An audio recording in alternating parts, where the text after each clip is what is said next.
ભગવતે વાસુદેવાય.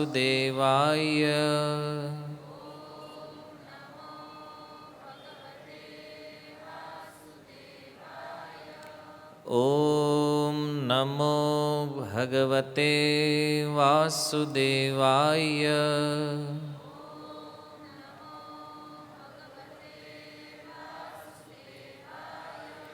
ઓમ નમો ભગવતે વાસુદેવાય.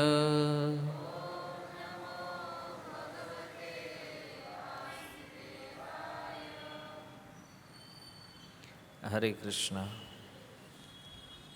હરે કૃષ્ણ હરે કૃષ્ણ કૃષ્ણ કૃષ્ણ હરે હરે, હરે રામ રામ રામ હરે હરે. સ્વાગતમ ઉપસ્થિત સર્વ વૈષ્ણવજન શ્રોતાગણ એવં મહાનુભાવો.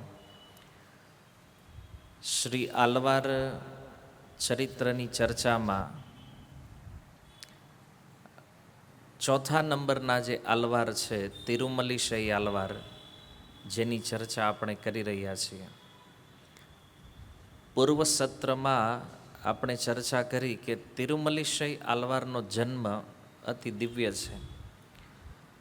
ભૃગુમુનિ અને કનકાંગ નામની એક અપ્સરા દ્વારા એમનું પ્રાગટ્ય થયું, પણ યવન પરિવારોની અંદર એમનું પાલન પોષણ થવાના કારણે જે વર્ણાશ્રમ ધર્મથી બહાર છે એવા પરિવારમાં એમનું પાલન પોષણ થયું, જેના ફળ સ્વરૂપ એમને નિમ્ન જાતિમાંથી માનવામાં આવે છે. પણ વાસ્તવમાં પરમ પવિત્ર ભગવદ્ ભક્ત છે. ભગવાનના સુદર્શન ચક્રનો અવતાર છે સાક્ષાત. અને આ તિરુમલીશૈ આલવાર જન્મતાની સાથે કંઈ ખાવા પીવાનું ગ્રહણ કરતા નથી, પણ એક દંપતી આવી અને એમને દૂધ ઓફર કરે છે, તો પહેલી વાર એમણે એ દૂધનો સ્વીકાર કર્યો, જેના ફળ સ્વરૂપ એમણે એની કામનાની પૂર્તિ કરી. એને કામના હતી પુત્ર નથી, તો કન્નિકનન નામનો એક પુત્ર એમને પ્રાપ્ત થયો. ત્યારબાદ તિરુમલીશૈ આલવાર વિચરણ કરતાં કરતાં એમણે અનેક પ્રકારના જે મત છે, સંપ્રદાયો છે, બધાની અંદર નિપુણ થતાં થતાં એક મહાન યોગી બન્યા. પણ પૈ આલવારની કૃપાથી એમને ભગવદ્ ભક્તિ પ્રાપ્ત થઈ, અને જ્યારે એ ભક્ત બન્યા, પણ યોગની પ્રેક્ટિસ તો શરૂ જ હતી ભક્તિ કરતાં કરતાં પણ, અને જેના ફળ સ્વરૂપ એમની એવી ખ્યાતિ થઈ કે જ્યાં પણ જતા ત્યાં પ્રત્યેક વ્યક્તિઓ એમની પ્રશંસા કરે છે, એમના આશ્રિત બને છે, એમના અનુયાયીઓ બનવા માટે, એમની કૃપા માટે એની યાચનાઓ કરે છે. તો આ તિરુમલીશૈ આલવાર, જેનો સાક્ષાત્કાર ભગવાન શિવ સાથે થયો છે, અને જેમ શિવજી પાસે એક ત્રિનેત્ર છે, એનાથી કાંઈ પણ બાળીને ભસ્મ કરવા માટે સમર્થ છે ભગવાન શિવ,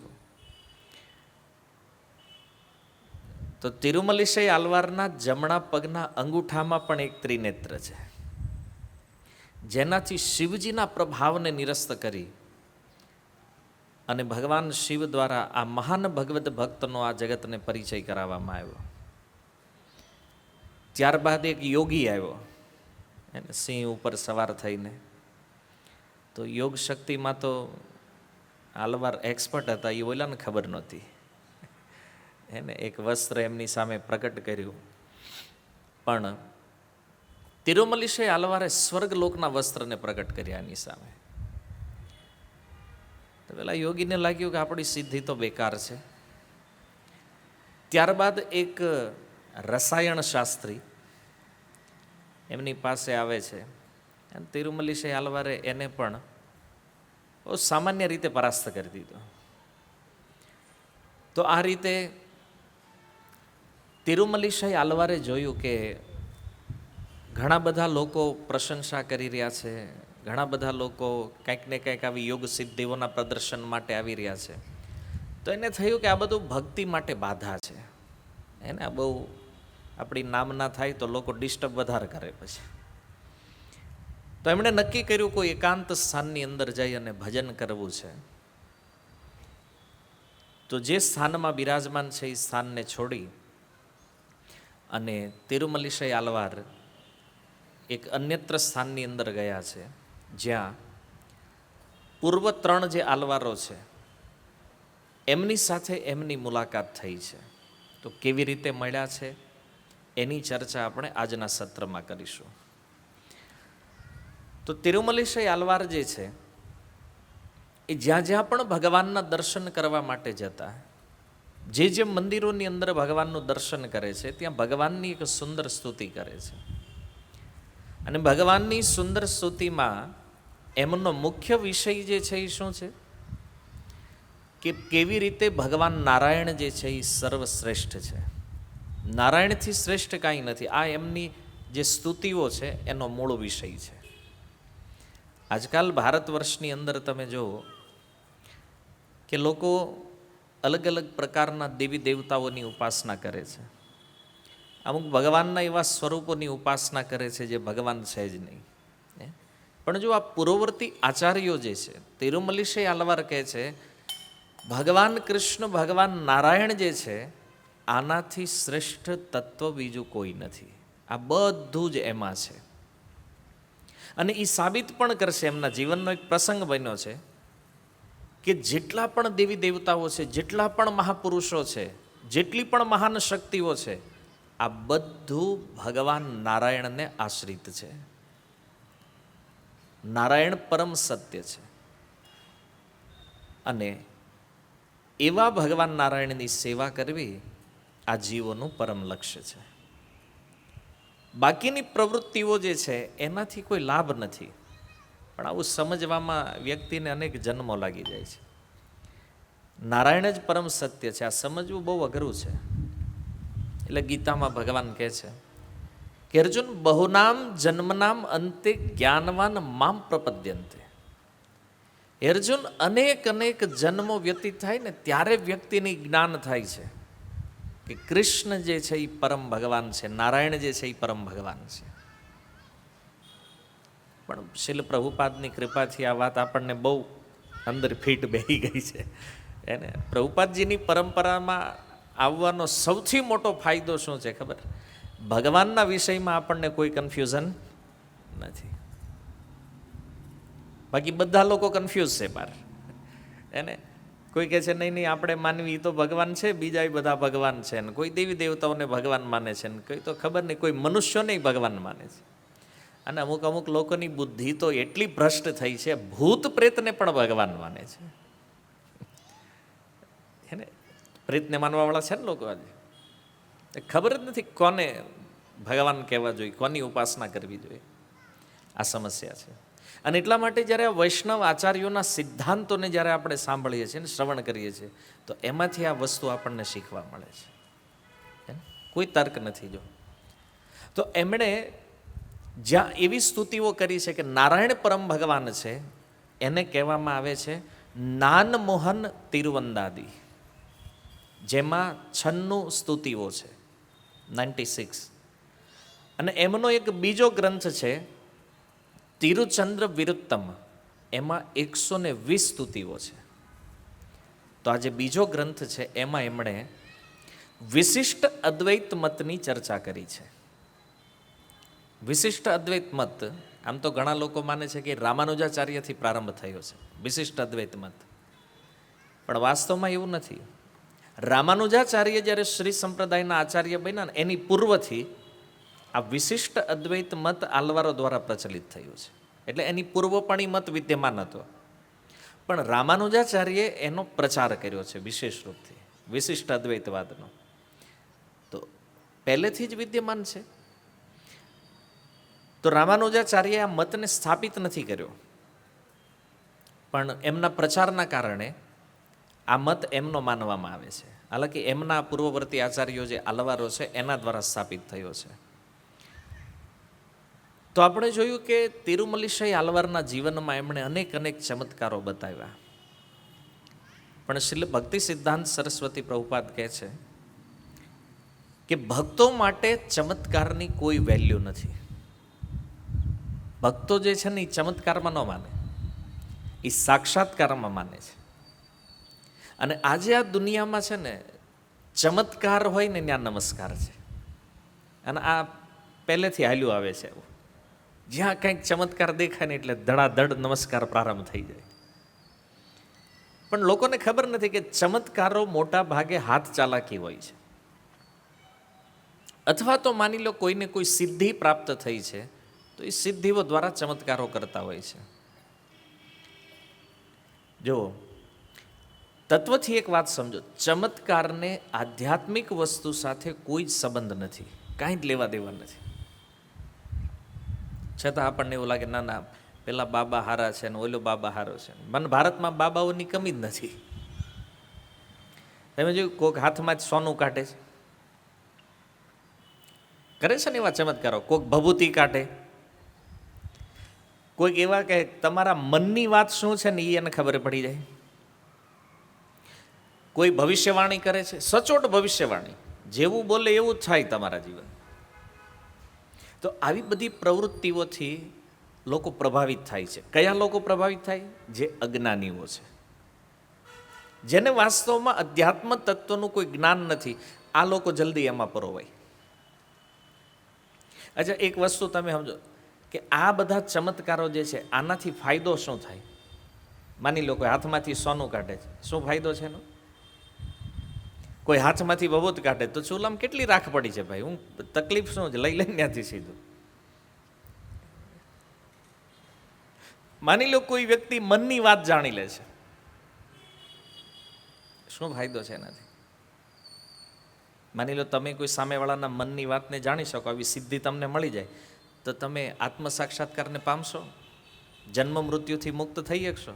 નહીં થઈ શકે. માની લો કોઈ ભવિષ્યવાણી, કોઈ ભવિષ્યને પણ જાણે છે કે ફ્યુચરમાં તમારા જીવનમાં શું થવાનું છે એ પણ એને ખબર છે, ફાયદો શું છે એનાથી? અચ્છા, જ્યોતિષ વિજ્ઞાનના આધારે તમે ભવિષ્ય જાણી શકો કે આવી એવી ઘટનાઓ ભવિષ્યમાં થશે, પણ એનાથી જન્મ મરણના પ્રવાહથી મુક્ત થવામાં શું ફાયદો છે એનાથી? કાંઈ નથી. અને આવા ચમત્કારોની પાછળ આજ દુનિયા પાગલ છે. હા, માની લો કોઈ યોગી હવામાં ઉડતો હોય, લોકો એમ હા આની પાસે સિદ્ધિ છે, હવામાં ઉડે એ કે, તો વિમાનમાં બેઠા છે એ ઉડે જવામાં. ઓલા એ હવામાં ઉડવા માટે આખું જીવન તપસ્યા કરી અને સિદ્ધિ પ્રાપ્ત કરી કે હવામાં ઉડીએ કે 5,000ની ટિકિટ લઈ લો ફ્લાઇટમાં, તમે ઉડશો? તો જે કામ 5,000માં થાય છે એની આટલું આખી જિંદગી હું કામ બગાડવી જ ભાઈ?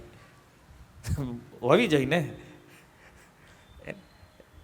ભક્તિ સિદ્ધાંત સરસ્વતી એક કથા કહેતા કે એકવાર એક ગામની અંદર એક યુવાન હતો, તો એને એમ થયું કે મારે સિદ્ધિ પ્રાપ્ત કરવી છે. તો ગયો બિચારો, એણે આખું જીવન તપસ્યા કરીને જ્યારે સિદ્ધિ પ્રાપ્ત કરી એટલે આવ્યો અને આખા ગામને ભેગું કર્યું કે મારી સિદ્ધિ જુઓ. શું સિદ્ધિ પ્રાપ્ત કરી છે એણે? પાણી ઉપર ચાલી શકે. તો આખું ગામ જોતું, પાણી ઉપર ચાલવાનું શરૂ કર્યું. અહીંયાથી ગયો સામે કાંઠે, ત્યાંથી પાછો હાલીને આણ પાવ્યો, ડૂબે નહીં. ગામવાળા કે અદ્ભુત છે. તો એક સાધુ આવ્યા, એણે કીધું કેમ આ બધા ભેગા થયા? બોલે જો આ કેટલા સિદ્ધ મહાપુરુષ છે, પાણી ઉપર હાલે છે. સાધુ કે એમાં શું થઈ ગયું? હું રોજ 5 પૈસા આપીને હોડીમાં બેસીને નદી પાર કરું છું. તો જે કામ 5 પૈસામાં થાય છે ને એમાં એણે જીવન બગાડ્યું છે. તો આનાથી મોટો મૂર્ખ બીજો કોઈ નથી ભાઈ. અને આવા ચમત્કારો જે છે ને એ આપણને ખેંચે એની બાજુ. કોઈક નવો બાબા માર્કેટમાં આવે એટલે એમ થાય કે આરું ન્યા કંઈક હશે.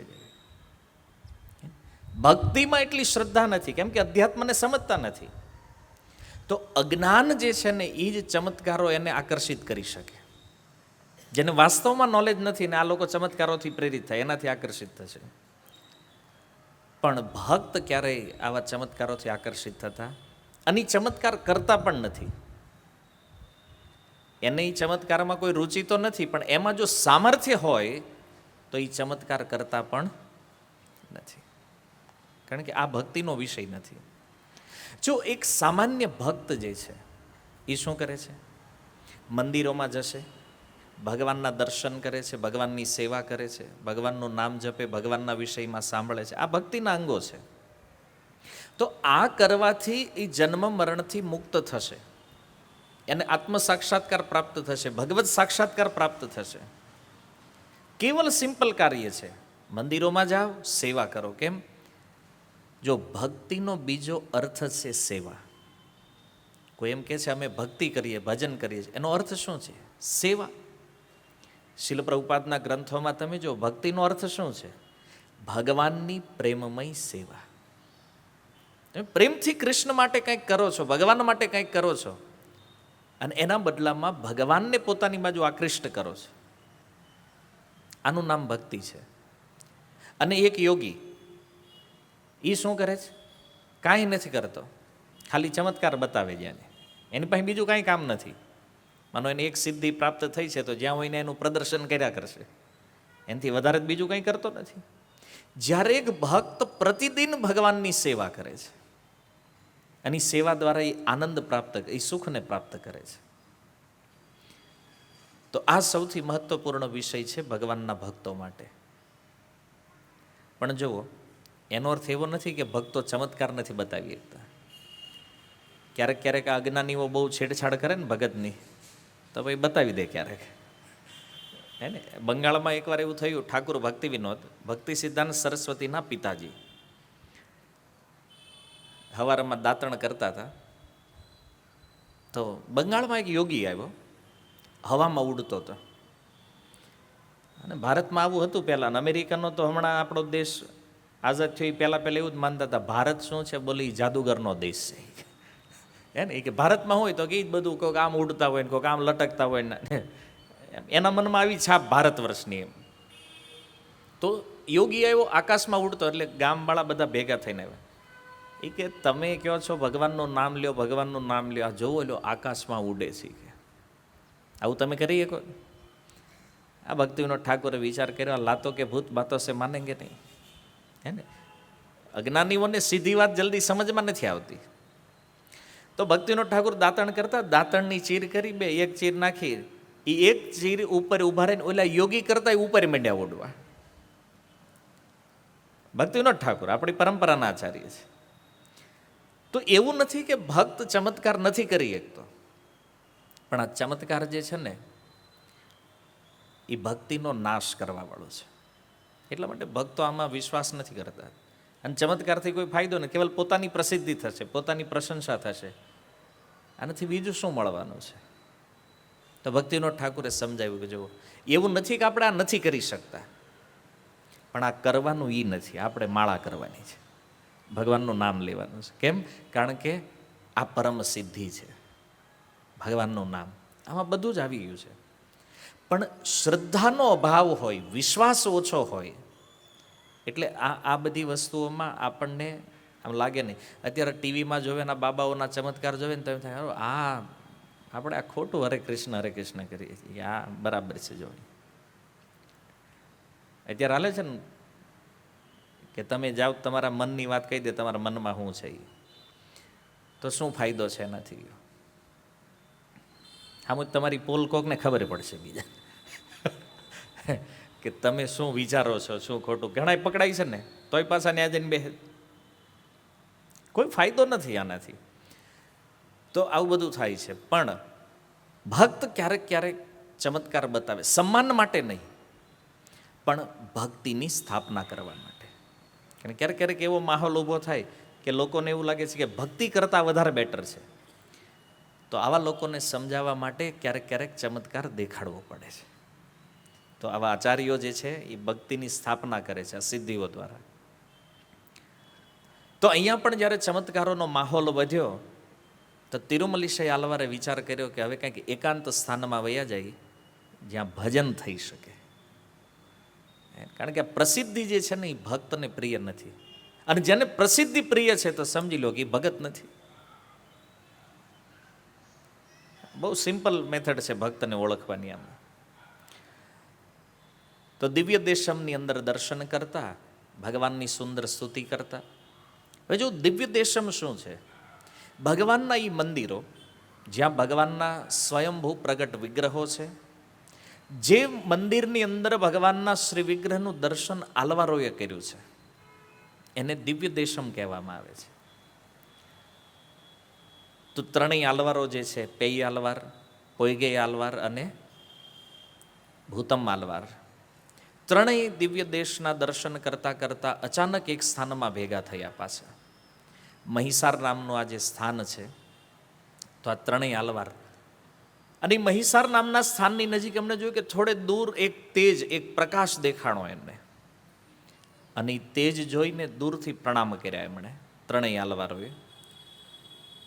અને થોડું નજીક જઈને પૂછ્યું, કોણ છો તમે?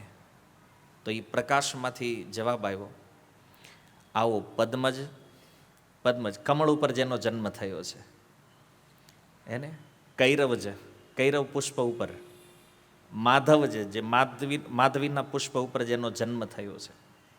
કારણ કે આ ત્રણેય આલવાર ફૂલથી જન્મ્યા છે.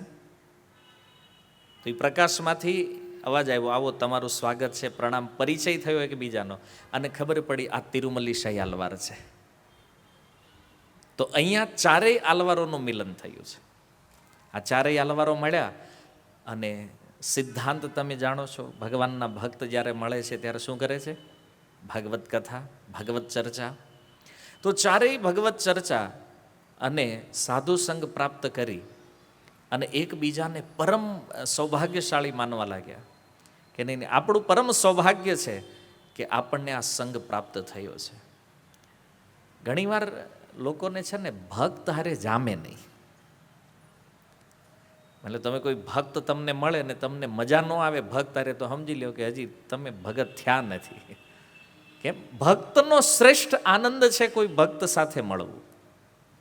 કારણ કે બે ભક્ત મળે એટલે સત્સંગ થાય. સત્સંગ થાય તો હરિકથા, હરિકીર્તન, કાંઈક તો ભગવાનના વિષયમાં ચર્ચા થશે, નામરૂપ ગુણ લીલાની ચર્ચા. તો આ ભક્તનો સ્વભાવ છે. અને એટલા માટે શ્રેષ્ઠ લાલસા જે છે ને એ ભગવાનના ભક્ત સંઘની છે. શ્રીમદ ભાગવતની અંદર જોતો વૃત્રાસુરજીની જે પ્રાર્થના છે, મૃત્યુનો સમય છે, વૃત્રાસુરજી ભગવાનને પ્રાર્થના કરે છે કે પ્રભુ તમારું દર્શન થઈ જાય, તમે મળી જાવ. એ નથી કહેતા, શું કહે છે? તમારા ભક્તનો સંગ મળે. મારો જન્મ ભલે જ્યાં થવાનો હોય ત્યાં, પણ તમારા શુદ્ધ ભક્તોની સંગતિ મને મળે ને, આવું કરો. એવું સાક્ષાત ભગવાનથી આ પ્રાર્થના થઈ રહી છે. તો ભક્ત માટે ભક્તનું મળવું આ સૌથી શ્રેષ્ઠ આનંદ છે. અને પછી તો એકબીજાના સંગમાં એવા ડૂબ્યા છે અને મધુરતાનો આનંદ લઈ રહ્યા છે, માધુર્યનો આનંદ લઈ રહ્યા છે. આમ જનરલ તો આ ત્રણેય આલવારો કોઈ એક સ્થાનમાં ન રહેતા, અલગ અલગ સ્થાનોમાં, અલગ અલગ દિવ્ય દેશમાં પરિભ્રમણ કરતા, પણ વળી પાછા ક્યારેક ભેગા થઈ જાય, વળી પાછા છૂટા પડે. તો આ રીતે આ ચારેયનો સાધુ સંગ થતો રહ્યો. અનેક અનેક વર્ષોનો સમય જ્યારે વ્યતીત થયો ત્યારે આ મહિસાર નામના સ્થાનની અંદર પુનઃ એકવાર આ ચારેય આલવારો ભેગા થયા છે, એમનો આ દિવ્ય સંગ. અને એકવાર બન્યું એવું કે તિરુમલ્લી શાહી આલવારને તિલક લગાવવાનું હતું. હવે તિલક લગાવવાનું હતું, પણ તિલકની જે માટી છે, તમે જો શ્રી સંપ્રદાયમાં જે તિલક લાગે છે ને એમાં બે કલર હોય, એક સફેદ છે ને એક લાલ છે. તો એ જે વ્હાઈટ રંગની જે રેખાઓ લાગે છે ને એને કહેવામાં આવે છે તિરુમન. એમ આપણે ચંદન કહીએ છીએ ને, એમ શ્રી સંપ્રદાયનું જે માટી છે એને શું કહેવામાં આવે છે? તિરુમન. તિરુમન ભગવાન વિષ્ણુના ચરણ છે એ બંને. અને વચ્ચે જે લાલ રંગ છે ને એ લક્ષ્મીજી છે, કારણ કે લક્ષ્મીનારાયણ એમના આરાધ્ય દેવ છે, ઉપાસક છે. તો એ એમના તિલકને ધારણ કરે છે શ્રી સંપ્રદાય. તો તિલક હતું નહીં તો ખૂબ બેચેની થઈ એમના મનમાં. આપણે માની લો ગોપીચંદન ખૂટી ગયું હોય, કાંઈ વાંધો નહીં, એક દી ન થાય, કાલે વાત કે આપણે મળી જવાનું છે ને. જો તિલક ધારણ કરવું ની વૈષ્ણવો માટે એક કહેવાય ને ભક્તિનું સાધન તો છે, પણ એનાથી પણ શ્રેષ્ઠ મહેતા નરસિંહની ભાષામાં કહે ને તો વૈષ્ણવનો શૃંગાર છે અને ભગવાનને પ્રસન્ન કરવાનું શ્રેષ્ઠ માધ્યમ છે. તો આપણને તિલકમાં, તુલસીમાં એટલો ભરોસો નથી, એટલે આપણે તો ભાઈ હાલો ને કાંઈ વાંધો નહીં, કે આજ ન થયું કાલ કરી લેવું. સનાતન ગોસ્વામી ક્લિયર કહે છે તિલક વગર રહેવું એ કેવું છે, એ કે તિલક વગરનું મસ્તક જે છે ને એ સ્મશાન બરાબર છે. સ્મશાનમાં શું હોય? કાંઈ જોવાનું હોતું નથી. એમ જેના મસ્તક ઉપર તિલક નથી ને એ વ્યક્તિ દર્શનને યોગ્ય પણ નથી. અને તિલક વગરના વ્યક્તિનું દર્શન જે છે ને એને તો બહુ ખરાબ માનવામાં આવ્યું શાસ્ત્રોમાં. કોઈ તિલક વગરના વ્યક્તિનું દર્શન કરવું નહીં, ચાંડાળના દર્શન કરવા જેવું છે. બધું પુરાણોમાં વર્ણન છે. તિલક મતલબ કોઈ સામાન્ય આકૃતિ નથી કે ભાઈ હાલો આ સંપ્રદાયમાં જોડાણા છે એટલે એના માટે છે. તિલકની પણ આપને આપમાં એક મહિમા છે. આ ભગવાનની શરણાગતિનું સૂચક છે. ભગવાનને આપણે આપણા શરીર ઉપર ધારણ કરીએ છીએ, તો જે શરીર ઉપર ભગવાન નથી એનું દર્શન કેવી રીતે થાય? એને શાસ્ત્ર કહે છે કોઈ તિલક ધારણ કરીને એવા તિલકધારી વ્યક્તિઓનું દર્શન જે છે ને એ સાક્ષાત મંદિરની અંદર ભગવાન વિષ્ણુના દર્શન કરવાની સમાન છે. તિલકવાળા વ્યક્તિનું દર્શન કરવું, આ શાસ્ત્રોમાં મહિમા છે. કારણ કે ઉદ્ધવ પુંડ્રમાં જે 2 લાઈનો જે છે એ ભગવાનના ચરણ છે, નીચે પત્ર તુલસી છે. જ્યારે શ્રી સંપ્રદાયમાં ભગવાનના ચરણોમાં લક્ષ્મીજી છે, તો લાલ રંગ લગાવે છે. તો આવા જે વૈષ્ણવ તિલક છે એનું દર્શન કરવા માત્રથી ભગવાનના મંદિરે જઈને દર્શન કરવાનું ફળ પ્રાપ્ત થાય. આ તિલકની મહિમા છે. હાલતું ચાલતું વિષ્ણુ મંદિર બની જાય છે વ્યક્તિ જ્યારે કોઈ તિલક ધારણ કરે છે ત્યારે. પણ આપણે તો હજી અત્યારે ઘણા લોકો તિલક લગાવે છે, જોયું છે આટલા બધા તિલકવાળા વધી ગયા, ભક્તો વધી ગયા, પછી ખબર ફેશન છે. સારું, ફેશન માટે લગાવે તો વાંધો નથી, પણ નિયમ અનુસંધાનો હોવા જોઈએ. 4 નિયમ 16 માળા જે કરે છે એણે તિલક લગાવવું જોઈએ. પણ આ તો ઘણા લોકો એવું કરે કે સત્સંગમાં જવું તો કરી નાખવાનું, રવિવારે મંદિરે આવે તો તિલક કરે, પછી ન કરે, પછી ભૂઈ નાખે. ક્યારેક આમ અચાનક મળી ગયા હોય ને તો આપણું તિલક નથી, તો એ ઓલું ખાલી 2 પૂરતું જ હોય સીમિત. સત્સંગમાં આવે એટલા માટે, મંદિરે આવે એટલા માટે, ત્યાં લાગવું જોઈએ ભગત છે, પછી પૂરું. આ વાસ્તવમાં કપટ છે. તો તિરુમલીશે આલવાર ખૂબ બેચેન થઈ ગયા, કારણ કે માટી છે નહીં. તો ભગવાન બાલાજી એમના સ્વપ્નમાં આવ્યા, તિરુપતિ બાલાજી, અને એમણે એ સ્થાન બતાવ્યું કે અહીંયા આ માટી જે છે ને તને મળશે, અને એ માટી તું લગાડ, કારણ કે એ માટી અને તિરુમન આ બેમાં કોઈ ભેદ નથી. અને એનાથી એમણે તિલક કરી એ સ્થાનમાં ગયા તો એ માટી એમને પ્રાપ્ત થઈ, ભગવાનને બતાવી છે સાક્ષાત, અને પછી એમણે તિલક ધારણ કર્યું. તો આ રીતે તિરુમલીશય આલવાર ખૂબ ચોકસાઈપૂર્વક ભક્તિના નિયમોનું પાલન કરે છે, ભક્તિ સિદ્ધાંતોનું પાલન કરે છે. તો એમનો જે શિષ્ય છે કનિકન્નન, એને એ વાત કાને પડી કે તિરુમલીશે આલવાર આ ક્ષેત્રમાં આવ્યા છે. અને એણે જ્યારે સાંભળ્યું કે એ અહીંયા આવ્યા છે, આ નજીકના સ્થાનમાં છે, તો તરત જ પોતાના ઘરને છોડી અને એ તિરુમલીશે આલવાર પાસે આવે છે. આવી અને એમણે પ્રાર્થના કરી કે તમે મને શિષ્યના રૂપમાં સ્વીકાર કરો, એને તમે ગુરુ છો, તમારી કૃપાથી મારો જન્મ થયો છે, તો આ શરીર તો ભગવાનની સેવા માટે મળ્યું છે ને, ભગવાનની સેવામાં સમર્પિત થવાનું છે, તો તમે મારી ઉપર કૃપા કરો, મને શિષ્યના રૂપમાં સ્વીકારો. તો કનિકન્નનની પ્રાર્થના સાંભળી અને તિરુમલીશે આલવાર એને શિષ્યના રૂપમાં સ્વીકાર કરે છે. જો ગુરુ અને શિષ્યનો સંબંધ જે છે ને કેવી રીતે બને, શિષ્ય પ્રાર્થના કરે છે ગુરુ પાસે, જે તમે અમારો સ્વીકાર કરો. એને આજકાલ કળિયુગમાં તો શરમ લાગે કોઈને કહેવું હોય તો મારે તમારો શિષ્ય બનવું છે, તમે અમને સ્વીકાર કરો. અભિમાન આપણું આપણને ઝૂકવા ન દે. શિષ્યની પહેલી યોગ્યતા છે વિનમ્રતા. તો કનિકન્નન આવી અને પ્રાર્થના કરે છે બહુ દીન ભાવથી, દૈન્ય ભાવથી, અને તિરુમલીશે આલવાર એમને સ્વીકાર કરે છે. અને પછી તો 2 ગુરુ ચેલાની જોડી જે જામી. હવે તિરુમલીશે આલવારની તો એક જ વ્યવસ્થા છે ભગવાનના વિષયમાં ગુણગાન કરવાનું. એમના મુખેથી નિત્ય ભગવાનની દિવ્ય સ્તુતિઓ નીકળે, અને આ કનિકન્નન જે છે એના મુખેથી ગુરુની સ્તુતિઓ નીકળે છે. એણે પોતાના ગુરુના વિષયમાં સુંદર સ્તુતિઓ પ્રારંભ કરી, અને આ રીતે એકબીજાને કથા કહેતા રહે છે. શ્રવણમ કીર્તનમનો એક એવો અદ્ભુત પ્રવાહ ચાલ્યો. ત્યાં આજુબાજુના લોકોને ખબર પડી કે અહીંયા તો દિવ્ય કથા રસનું આસ્વાદન છે. લોકો આવવા લાગ્યા બધા, અને આવતા આવતા એ વાતાવરણ એવું જામી ગયું ત્યાં ભગવત કથા કીર્તનનો, ત્યાં સુધી કે વનમાં જે વૃક્ષો હતા, જે પક્ષીઓ હતા, એ પણ હરિકથાનો આનંદ લેવા માંડ્યા છે. જો શુદ્ધ વ્યક્તિના મુખેથી જ્યારે આ દિવ્ય શબ્દ કોઈ સાંભળે ને એની અસર પ્રકૃતિમાં પણ દેખાય છે. ચૈતન્ય મહાપ્રભુ જ્યારે ઝારખંડ જંગલોમાંથી નીકળ્યા, મહાપ્રભુ હરિનામ કીર્તન કરતા અને એ મહાપ્રભુના મુખેથી નીકળેલું હરિનામ સાંભળી અને ત્યાંના વૃક્ષો, પશુ, પક્ષી બધા મહાપ્રભુની સાથે કીર્તન કરી રહ્યા છે. તમે સાંભળ્યું જ કોઈ દી પશુ પક્ષીઓ કીર્તન કરે છે? કવિરાજ ગોસ્વામીએ એનું વર્ણન કર્યું છે, સિંહ અને હરણ એકબીજાને આલિંગન કરીને કીર્તન કરે છે. સિંહને ભાળે હરણ ઊભું રહે ખરું? હવે ડાયરેક્ટ કદાચ કોઈ વાંચે ને ચૈતન્ય ચરિતામૃત તો કોકને એમ લાગે આવું હાવ થોડી હોય યાર, હરણ ને સિંહ બે હારે મળીને કીર્તન કરે છે. પણ એ કીર્તન શા માટે? જો શાસ્ત્રીય સિદ્ધાંત, જ્યારે કોઈ વ્યક્તિ હિંસાથી રહિત હોય, એના હૃદયમાંથી જ્યારે હિંસા પ્રવૃત્તિ નીકળી ગઈ હોય, આવો વ્યક્તિ એના સંપર્કમાં જેટલા પણ જીવ આવે ને એમાંથી વેરભાવ નીકળી જાય. અને શાસ્ત્ર કહે છે 80 પ્રકારની હિંસાઓ છે. આ 80 પ્રકારની હિંસાઓથી જે મુક્ત હોય આવા મહાપુરુષોનો પ્રભાવ આવો દેખાય સીધો. ચૈતન્ય મહાપ્રભુ સાક્ષાત કૃષ્ણ છે, હવે એમાં તો કોઈ સંદેહ નથી. પણ મહાપ્રભુના મુખેથી જે હરિનામ નીકળ્યું છે એની અસર એ પ્રકૃતિ ઉપર એવી થઈ. પક્ષીઓ, પશુઓ, વૃક્ષો, અચ્છા પશુ પક્ષી તો કીર્તન કરે દેખાય, વૃક્ષો કેવી રીતે કે પોતાની ડાળીઓ હલાવી હે ને, એ પણ હરિનામ કીર્તનમાં આનંદ લઈ રહ્યા છો.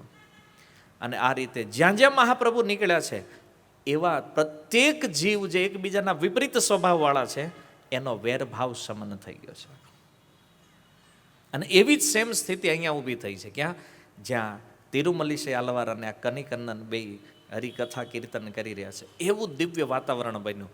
તો લાગ્યું કાંઈક ધામ. અને જો આ તિરુમલીશય આલવારના નામથી જ એ સ્થાનનું નામ પણ તિરુમલીશય છે. પહેલાં આપણે સાંભળ્યું કે નગરના નામથી એનું નામ થયું છે, તો એને મહીસાર ક્ષેત્ર પણ કહેવામાં છે. આ બધા નામ આ આલવારના નામથી સ્થાનને પ્રાપ્ત થયા છે. એવું દિવ્ય આ ધામ બન્યું. અને એક વૃદ્ધ મહિલા આ સત્સંગમાં આવે એ પણ, અને વર્ષોથી ભગવાનની સેવા કરે છે મંદિરમાં. હવે સેવા કરે છે તો સેવા કરતાં કરતાં આ સત્સંગનો આશ્રય લેતા લેતા એને થયું કે આટલા મોટા મહાપુરુષ છે કે ચાલો ને આને આપણે પણ નજીકથી દર્શન કરીએ. તો એ મહિલા જ્યારે તિરુમલીશય આલવાર પાસે આવે છે, અને એનો સ્વભાવ તિરુમલીશય આલવાર જાણે છે કે સામાન્યમાં સામાન્ય સેવા પણ આણે કરી છે, અને આણે આખું જીવન ભગવાનની સેવામાં વ્યતીત કર્યું છે. મંદિરમાં ઝાડુ મારવું, પાણી ભરવું, જે નીચા કામ લોકો માને છે, બીજા કોઈ કરવા તૈયાર નથી. તો આવું કામ આ વૃદ્ધ સ્ત્રી કરતી,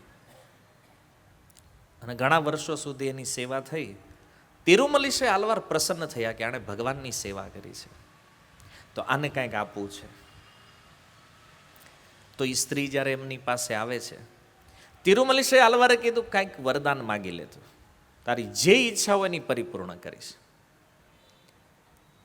હવે એક સિદ્ધાંત અહીંયા સમજવા જેવો છે કે ક્યારેક ક્યારેક આપણને જીવનમાં મહાપુરુષોનો સંગ મળે.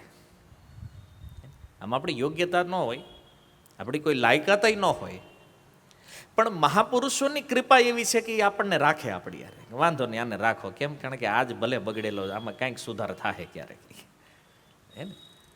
અને ઓલાને શું લાગતું હોય ખબર છે? ના ના, આપણામાં કાંઈક છે એટલે આપણે અહીંયા રહીએ છીએ. પણ જો મહાપુરુષોની દયા, એની કૃપા જે છે ને, એનો ઉપયોગ કેમ કરવો ને, એ વાસ્તવિક સંગ જો સત્સંગ થયો હોય ને તો ખબર પડે. નહીં માની લો તમને ક્યાંક અમૃત મળે એવું હોય ને, તમે ત્યાં જઈને એમ કહો કે ના ના સ્ટ્રોબેરી જ્યુસ આપો, તો મળતું તો બે ત્યાં અમૃત છે, સ્ટ્રોબેરી જ્યુસ, પણ હવે તમારું લેવલ સ્ટ્રોબેરીથી ઉપર ગયું નથી, એમાં એ શું કરે દેવાવાળો, હે ને. એમ સાધુઓના સંગમાં એવું છે, કોઈ ભગવાનના ભક્ત જે છે એ સાક્ષાત ભગવાનને આપવાની ક્ષમતા રાખે છે, અને એની પાસે જઈને તમે શું માગો છો? સંસાર. આ ધંધો નહીં ચાલતો ગુરુજી, કંઈક કરજો. ગુરુજી ધંધો હાંકવા નથી બેઠા, ગુરુજી તમારું આત્મકલ્યાણ કરવા બેઠા જ, પણ તમે એની પાસે જઈને ડિમાન્ડ જ રાખો છો. ગુરુજી શું કરે? એ તો ભગવાનને જ આપવા બેઠા જ, પણ તમે માગો છો ને આજે ને. જેવી રીતે ભાગવતમાં કીધું છે ને, ધ્રુવ મહારાજ કહે છે કે હું તો કાચ શોધવા નીકળ્યો ને મણી મળી ગયો. અને આપણને મણી મળે એવી જગ્યા હોય ત્યાં આપણે કાચ લઈને આવી છે. આ દુર્ભાગ્ય છે આપણું, મોટામાં મોટું દુર્દૈવ આ છે આપણું, કે જ્યાંથી ભગવત ભક્તિ રૂપી મણી મળે એમ છે, ત્યાંથી સંસારના ભોગરૂપી કાચના ટુકડાઓ શોધીએ છીએ. પછી કે દુઃખ જાતું નથી. ક્યાંથી જાય ભાઈ? સુખ આવતું નથી, કેવી રીતે આવશે? તો પ્રાર્થના કરી અને વૃદ્ધ સ્ત્રી કહે છે મારે યુવાન સુંદરી બનવું છે. લે, એણે કીધું હોત કે મારે સાક્ષાત ભગવાનના દર્શન તિરુમલીસાઈ કરાવી દે, તેને ભગવત દર્શન કરાવી દે, કારણ કે એની સેવાથી પ્રસન્ન થયા. અને માગવાને કીધું, હું માગ્યું. અને જો ઘણી વાર આવું કંઈક થાય ને, આપણને માગતા ન આવડે, માની લો કોઈ મહાપુરુષ એમ કહી દે કંઈક માગો, ન માગતા આવડે ને તો એમ કહી દે તમને સારું લાગે નહીં આપી દો, એમાંય ફાયદો છે. મહેતા નરસિંહે શીખવાડ્યું. શિવજી પ્રસન્ન થયા, શિવજીએ કીધું માગો વરદાન. મહેતાને થયું આપણે માગશું તો અટવાઈ જાવ, તમને જે પ્રિય હોય ને એ આપી દો. રાસલીલામાં પહોંચી ગયા, સીધા પહોંચાડ્યા ને. ભગવાન શિવની કૃપાથી ગયા છે મહેતા નરસિંહ. જો પણ એણે કીધું હોત તો જૂનાગઢમાં બંગલો જોઈ તો શું કરે બોલો? શિવજી આપી દે. રાવણને સોનાની લંકા આપીને એણે લંકા માગી એને એ આપ્યું. અને મહેતાએ તમને જે પ્રિય હોય બોલે મને પ્રિય કૃષ્ણ છે ને એનાથી વિશેષ એની રાસલીલા. મહેતા કે ન્યા લઈ જાવ તો પહોંચાડી દીધા. હે ને, અનંત જન્મોના યત્ન પછી પણ જે રાસલીલામાં બુદ્ધિ નથી પ્રવેશ કરી શકતી, ત્યાં મહેતાનો સાક્ષાત પ્રવેશ થઈ ગયો. આ કૃપા છે. એને કૃપા ક્યાં નહીં લઈ જઈએ કે કૃપા બધું જ કરી શકે છે. હવે આને કૃપા તિરુમલીસાઈ આલવાર જેવા મહાન વ્યક્તિની સંગતિ. હું માગ્યું યુવાન સુંદરી બનવું છે મારે. બુદ્ધિમાન માણસ કોઈ દે આવું ન માગે. આ મૂર્ખતાની પરાકાષ્ઠા છે. પણ આલવારે તો વચન આપ્યું, કીધું તથાસ્તુ થઈ ગયા. અને એને સુંદરી બનાવી. અને એવી સુંદરી બની કે એવા ક્ષેત્રમાં નહીં, કદાચ ભારત વર્ષમાં આવી સુંદર સ્ત્રી ક્યાંય નહીં હોય. કારણ કે આશીર્વાદ કોઈ સામાન્ય વ્યક્તિ, સુદર્શન ચક્ર સાક્ષાત, એનું તેજ એક અંશય મૂકી દે, કેવી સુંદરતા આવી હશે એની વિચારો. અને પછી તો સમાચાર ફેલાણા કે ભાઈ જગન્નાથ મંદિરના ઉદ્યાનમાં એક સુંદર સ્ત્રી છે. અને એવા સમાચાર ફેલાણા, રાજાને ખબર પડી. એ જે દેશ છે એ દેશનો રાજા જેનું નામ હતું પલ્લવરાજ. રાજાને ખબર પડી. રાજા એ સુંદરીને જોઈ, રાજા આકર્ષિત. કોઈ પૂછપરછ નહીં, કયું ગામ, કયું કુળ, હું નામ, કાંઈ નહીં. સુંદરતા છે, આવી જાઓ, વિવાહ કરવા છે, રાણી બનો. હવે આ સુંદર સ્ત્રી તો બની છે, પણ સુંદરતાની શોભાય તો એ તો લેવલ મળે તો થાય ને. એ તો કે રાજમહેલમાં જશું તો રાણી બનીને રહેશું. એણે હા પાડી દીધી, કાંઈ વાંધો નહીં. વિવાહ થયા. અને પછી તો એ રાજાને ત્યાં સ્વર્ગીય આનંદનો ભોગ મંડી કરવા. અને એ આનંદમાં ને આનંદમાં સમય કેટલો વ્યતીત થયો ખબર ન રહી. ધીમે ધીમે હવે કાળનો પ્રભાવ તો બધાની ઉપર લાગે છે. ધીરે ધીરે રાજા વૃદ્ધ થવા લાગ્યો. પણ રાજાએ જોયું કે મારી ઉંમર ઢળતી જાય છે ને આ હજી એવી ને એવી છે. હા, એક ચમત્કાર એ થયો કે આ સ્ત્રી જે છે ને એ એક દિવસે નાની ન થાય, એની ઉપર કાળનો પ્રભાવ નથી. કારણ કે સુંદરતા કોણે આપી છે? ભગવાનના ભક્તએ આપી છે. તો રાજા થઈ ગયો ગઢો, અને આ રહી ગઈ યુવાન જેવી હતી એવી ને એવી. આખી સ્થિતિ ઉલટી થઈ ગઈ. તો રાજા વિચાર કરે છે કે આવું થયું કેમ? તો બહુ વિચાર કર્યો. એક સમય તો એને થયું કે હાલો આને પૂછી લઈએ, હવે રહેવાનું નહીં એનાથી. તો રાજાએ પૂછ્યું કે આપણા વિવાહ થયા ત્યારે તો ઉંમર એ ખરખી હતી, હવે હું વૃદ્ધ થઈ ગયો અને તું યુવાન, આનું શું કારણ છે?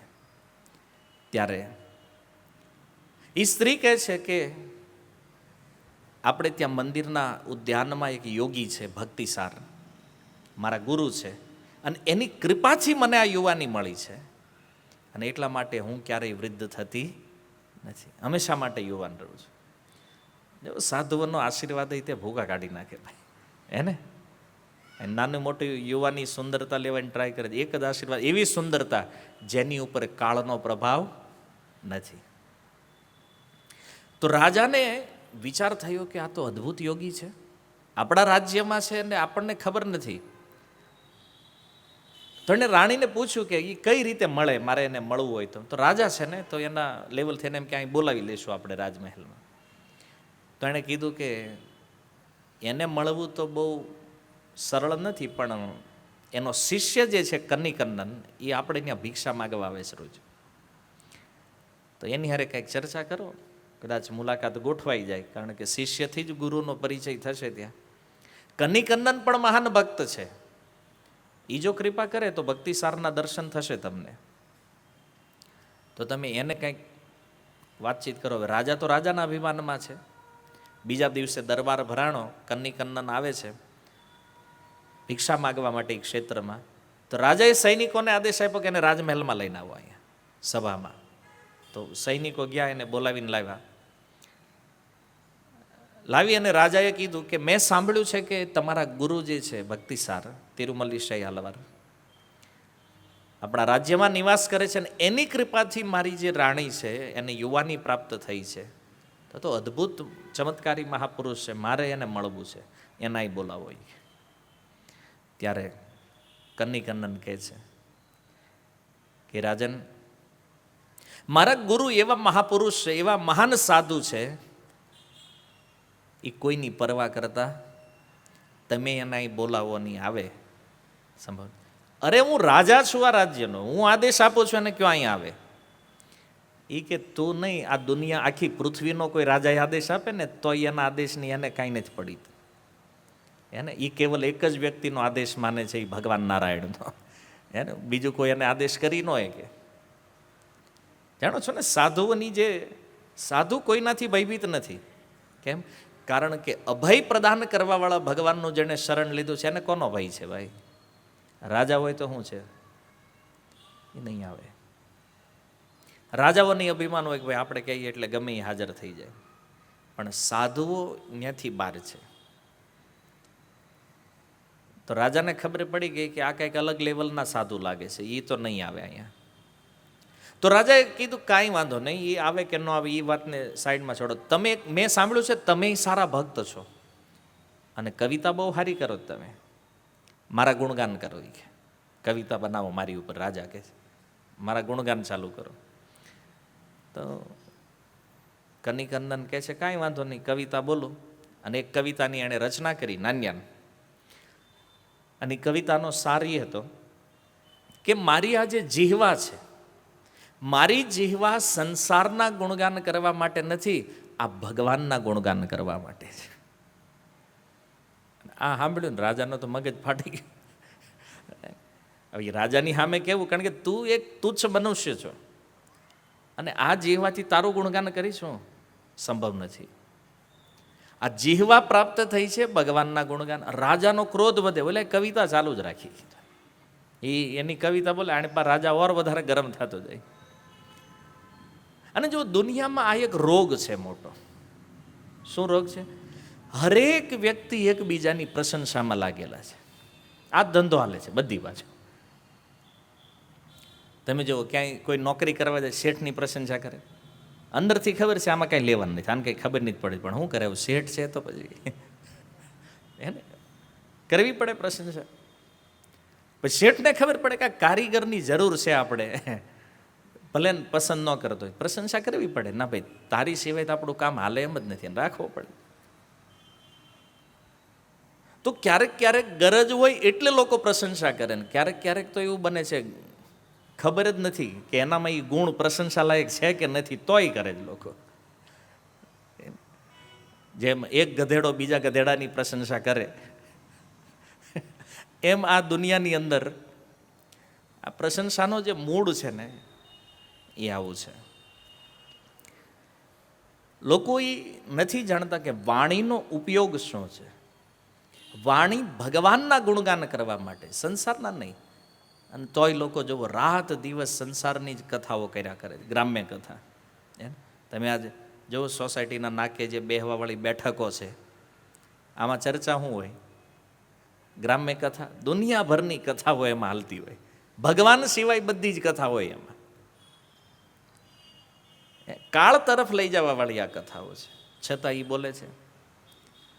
તો એક સુભાષિતમાં એક બહુ સુંદર શ્લોક છે, ઉષ્ટ્રાણામ વિવાહેશુ, ઉષ્ટ્ર કહે છે ઊંટને, વિવાહેશુ ઊંટના લગ્ન હતા. ભાઈ હોય ને એમાં વાંધો, ઊંટ લગ્ન ન કરે. તો એમાં પછી એણે આમંત્રણ મોકલ્યું, બધા પશુઓને બોલાવ્યા જંગલમાંથી, એને વાઘ, સિંહ, ચિત્તો, શિયાળ, ગધેડો, બધા જેટલા જેટલા પ્રાણીઓ હતા ઊંટના વિવાહમાં આવ્યા. કે ઉષ્ટ્રાણામ વિવાહેશુ ગીતમ ગાયંતી ગર્દભા, ગદર્ભ કહે છે ગધેડાને. તો ગધેડો એમાં ગીત ગાતો હતો લગ્નમાં. આ ઊંટના લગ્ન છે, ઊંટના લગ્નમાં ગીત કોણ ગાય છે? ગધેડો. એને ગીતમ ગાયંતી ગર્દભા પરસ્પરમ પ્રશંસંતી, અને ઊંટ અને ગધેડો પરસ્પર એકબીજાની પ્રશંસા કરે છું. હવે જો ગધેડાએ જ્યારે જોયું ઊંટને, ઊંટ વરાજો હોય, તો ગધેડો ઊંટને જોઈને કહે છે અહો રૂપમ અહો રૂપમ, વાહ તમારું રૂપ. હવે ગધેડાની ખબર નથી કે ઊંટનું રૂપ હોય 18 જગ્યાએથી વાંકું છે, જે એમાં શું રૂપ હોય. પણ વરાજો બન્યો છે તેની પ્રશંસા કરે, અહો રૂપમ અહો રૂપમ. તો ઊંટને થયું કે આણે આપણી પ્રશંસા કરી, ચાલો આપણે એની કરવી જોઈએ સામે. તો એને કહે છે અહો ધ્વનિ અહો ધ્વનિ, વાહ તમારો અવાજ. એને તો અદભુત. હવે ગધેડાનો અવાજ હોય, તમે ગાતા જોયું ગધેડાને ઘેરે, હકીકતી અવાજ એનો પ્રશંસા લાયક નથી, અને ઊંટનું રૂપ પ્રશંસા લાયક નથી. તો એકબીજાની પ્રશંસા કરે. એમાં સંસારમાં લોકોને ખબર છે કે આમાં કાંઈ લેવાનું નથી, તોય પ્રશંસા કરે છે, આમાં સમય નષ્ટ કરે છે. આ કન્નિકન્નન રાજાની સમજાવવા માગે છે કે તું તારી પ્રશંસા કરવાની વાત કરે છો, પણ હકીકતમાં તું પ્રશંસાને યોગ્ય છો નહીં, પ્રશંસા કરવા જેવું નથી એને. તો લોકોની આ દશા છે આજે. કોઈ પણ માણસને તમારે ફસાવવો હોય ને, એની પ્રશંસા ચાલુ કરી દો એટલે આંટીમાં આવી જ જાય, અને આવી ગયો એટલે સમજવાનું કે આમાં લાંબી છે નહીં.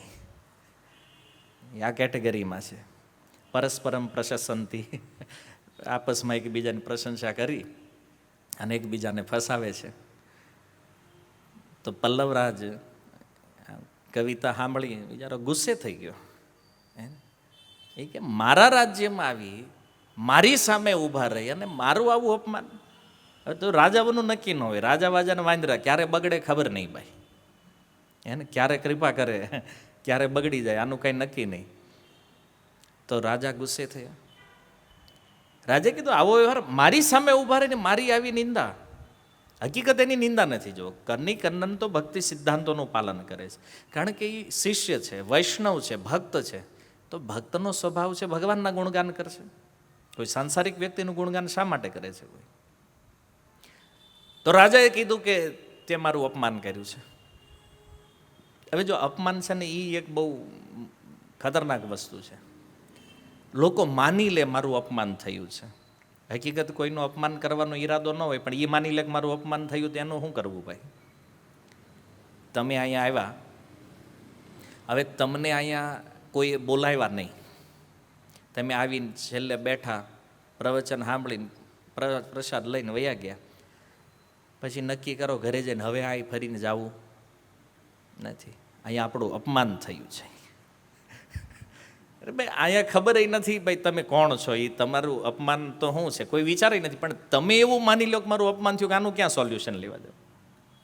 તો રાજાની હારે આવું થયું છે.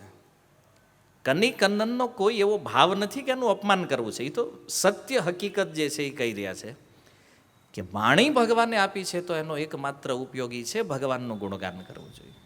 વાણી એના માટે મળી છે. તો રાજા તો ગરમ થઈ ગયા, ને રાજા ગરમ થાય પછી તમે જાણો છો દંડ. એણે કીધું તને દંડ મળશે. શું દંડ આપવાનો છે? આ રાજ્ય મારું છે, પાલન પોષણ હું કરું છું, તો મારો આદેશ છે કે મારા રાજ્યની સીમાથી બહાર નીકળી જાઓ. કન્નન કે કોઈ વાંધો નહીં મહારાજ. હવે જુઓ, આ ભક્ત વાસ્તવમાં રાજાના હિતેશી હતા, પણ ઓલાને એવું લાગ્યું કે મારો વેરી છે, હે ને, એણે એવું સમજી લીધું, ધારી લીધું. અને આપણે લોચો જ ન્યા પડે, ધારી બહુ લઈએ આપણે. જો આમ શીલ પ્રભુપાદ એક વાક્ય કહેતા કે આ જગતમાં હરેક વસ્તુની એક ઉપયોગિતા છે. એમના મહાવાક્યોમાં એક છે ને ઉપયોગિતા સિદ્ધાંત છે. એક નાનો એવો માટીનો કણ છે ને એની પણ એક ઉપયોગિતા છે. એટલે કોઈ વસ્તુ નાખી દેવા જેવી નથી, ખાલી એક જ વસ્તુ છે જેનો દુનિયામાં ક્યાંય ઉપયોગ નથી. એ શું છે? અભિમાન. આને નાખી દેવું પડે, આનો કાંઈ જ ઉપયોગ નથી, આ હાવ ફાલતુ વસ્તુ છે. પણ આવી જાય ને તો પોતાનું તો જીવન નષ્ટ કરે, બીજાનાય કરી નાખે કેટલાય. તો રાજાનું અભિમાન છે, હું રાજા છું, અને અભિમાનમાં એક ભક્તને દંડિત કરી દીધો એણે. અને જો જ્યારે કોઈ ભક્તને દંડિત કરે છે તો દંડિત કરવા વાળો વ્યક્તિ જે છે એનો વિનાશ સુનિશ્ચિત છે, અને ઇતિહાસ સાક્ષી છે. જેમ લંકાની અંદર વિભીષણ રાવણના હિતેશી છે. વિભીષણ કોઈ વાત રાવણને કહે છે ને તો એ રાવણના હિતની વાત છે. પણ જુઓ, જમીન જ બંજર હોય પછી એમાં બીજ નાખો એમાં કાંઈ ફાયદો નથી. એમ દુષ્ટ અને મૂર્ખ વ્યક્તિને સલાહ આપો ને એટલી તરત ગુસ્સે થઈ જાય. આ એનો સ્વભાવ છે. કોઈને ઓળખ હોય કે ભાઈ આ દુષ્ટ છે કે મૂર્ખ છે, એને સલાહ આપી જવો એકવાર, અને જો એનો મગજ ફાટે તો સમજી લેવાનું કે અહીંયા મૌન રહેવું ઉત્તમ છે. કારણ કે મૂર્ખને અને દુષ્ટને કોઈ દી સલાહ અપાય નહીં, આમાં આપણે નુકસાન છે. તો વિભીષણ હિત ચિંતક છે રાવણનો, પણ રાવણ સમજી ન ગયો. રાવણે વિભીષણને લાત મારીને પોતાના રાજ્યમાંથી કાઢી મૂક્યા બહાર. હવે વિભીષણને આકાશ માર્ગેથી આવ્યા ભગવાન રામ પાસે. હજી તો આકાશ માર્ગમાં ઊભા છે, અહીં બધા વાનરોએ જોયું ઉપર કોક આવ્યું છે. હનુમાનજી મહારાજને તો પહેલા પરિચય થઈ ગયેલો. હનુમાનજી મહારાજે કીધું આમાં કાંઈ રિસ્ક નથી, આવવા દો એને, વાંધો નહીં. પેલા વાનરો કે ના એમ થોડું આવવા દે, આ તો જાણવા આવ્યો ભાઈ રાવણ બાજુ રાવણનો ભાઈ છે, તો આપણી સેનાને જોવા આવ્યા છે, અહીંનું માપદંડ લેવા આવ્યા હશે. પણ હનુમાનજી મહારાજે કીધું નહીં, આ ભક્ત છે, ભગવાનને શરણાગત થવા માટે આવ્યા છે. તો વિભીષણજીને શરણ મળે. પણ તમે જુઓ, રાવણ અનેક ચતુર્યુગીથી એનું આયુષ્ય છે. રાવણ કોઈ નાનો હુનો નથી. સૂર્યવંશની અનેક પેઢીઓ વહી ગઈ. છેક રાજા માંધાતાથી રાવણનું અસ્તિત્વ રામાયણમાં વર્ણન છે. રાજા માંધાતાથી અને ભગવાન રામ સુધી તમે જુઓ કેટલી પેઢીઓ ગયા, અને હા મેં રાવણ એનો. તો આવું વિશાળ આયુષ્ય, રાવણને કોઈ સમસ્યા નહોતી. પણ એની સમસ્યા પ્રારંભ થઈ, આચાર્યો કહે છે, જ્યારે વિભીષણને લાત મારીને ત્યારથી. તો વિભીષણ સારા છે પણ રહે છે દુષ્ટ વ્યક્તિ હારે. પણ હારા માણા દુષ્ટ હારે રહે ને એમાં નુકસાન હારા માણાનું છે, દુષ્ટનું નથી. અને હનુમાનજી મહારાજે ન્યા જઈને જોયું કે આવો હારો માણા અને રાવણની હારે રહે, આ તો ઠીક નથી. હે ને? તો હનુમાનજીનો લંકા હળગાવવાનો એક પ્લાન આવ્યો હતો કે લંકા બાળી દઉં ને વિભીષણનું ઘર છોડી દેવું છે. એટલે ઓલો રાવણ પૂછશે આનું શું કામ છોડી દીધું એ કે ભાઈ. એટલે રાવણને શંકા થાય કે આની હનુમાનની કાંઈક સાંઠગાંઠ લાગે છે. અને હકીકત એવું થયું, જ્યારે લંકા દહન પ્રોગ્રામ પૂરો થયો પછી રાવણને વિભીષણ લંકાનું નિરીક્ષણ કરવા નીકળ્યા. તો રાવણે જોયું કે વિભીષણ આખી લંકા બળી ગઈ, તારું ઘર કેમ બચી ગયું છે. ત્યાંથી રાવણના મનમાં શંકા આવી. અને પછી તો સલાહ આપવા માંડ્યા. જ્યારે રાવણને સારું ન લાગ્યું ને લાત મારી, હનુમાનજીને આ કામ બરાબર થઈ ગયું છે હવે. કારણ કે સારાઈને ત્યાંથી હટાવીને બહુ અઘરું છે. તો ક્યારેક ક્યારેક આવા મહાપુરુષો કૃપા કરે તો આવું થઈ જાય. તો હિતચિંતક છે વિભીષણ. અને જો વિભીષણની સેવા જ્યાં સુધી રાવણે કરી છે, હવે રામના ભક્ત છે, રાવણને ખબર, પણ રાવણ એને કીધું જો એક મહેલ બનાવી દઉં છું ને એમાં તું મંદિર બનાવી લે, તારે જે ભજન કરવું એ કરી, આનો પ્રચાર લંકામાં બહારનો, આ 4 દિવાલ બહાર ન જવું જોઈએ. તો વિભીષણ કે આપણને મંજૂર છે ભાઈ, મને તો ભજન કરવા મળે છે, મારે બીજો કાંઈ વાંધો નથી. પણ જે દિવસથી વિભીષણ ઉપર પ્રહાર થયો. રાવણ એને પરમ હિતેશી માનતો હતો, પણ જ્યારથી એને ખબર પડી કે આ શત્રુ પક્ષ બાજુ વધારે આનું પલ્લું નમે છે ને એનો અપરાધ કર્યો ને ત્યારથી રાવણનો વિનાશ પ્રારંભ થઈ ગયો છે. કહેવાનો અર્થ એ છે કે મૂર્ખ અને દુષ્ટને બહુ સલાહ સૂચન કરવું નહીં. આમાં જાનનું જોખમ છે, રિસ્ક ઘણું છે આમાં એને. તો આવ્યા પોતાના ગુરુ પાસે ઉદ્યાનની અંદર અને આવીને કીધું, ગુરુદેવ, રાજા ક્રોધિત થઈ ગયા છે ને મને આ રાજ્યમાંથી બહાર નીકળી જવાનો એણે દંડ આપ્યો છે. તો તિરુમલીશય આલવાર એટલા સરળ, એણે કીધું કાંઈ વાંધો નહીં, તને બહાર જવાનો આદેશ મળ્યો છે, હું તારો ગુરુ છું, હું આવીશ, હાલો. તારા માટે જો રાજ્યમાં કોઈ સ્થાન નથી તો મારે પણ અહીંયા રહેવું નથી. તો બેય મંડ્યા હાલવા, આગળ કન્નિકન્નન, પાછળ તિરુમલીશય આલવાર. અને જેવા હાલ્યા તો મંદિર બાજુ નજર ગઈ, ભગવાનના શ્રી વિગ્રહને જોયા. ભગવાનના વિગ્રહ જોઈ અને એક સ્તુતિ નીકળી તિરુમલીશય આલવારથી. અને સ્તુતિ નીકળી, સ્તુતિ કરતા કરતા કહે છે, હે પ્રભુ, આ રાજ્યમાં મારા શિષ્ય માટે કોઈ સ્થાન નથી, એટલા માટે મારા માટે પણ કોઈ સ્થાન નથી. મારો શિષ્ય જઈ રહ્યો છે તો હું પણ જઈ રહ્યો છું.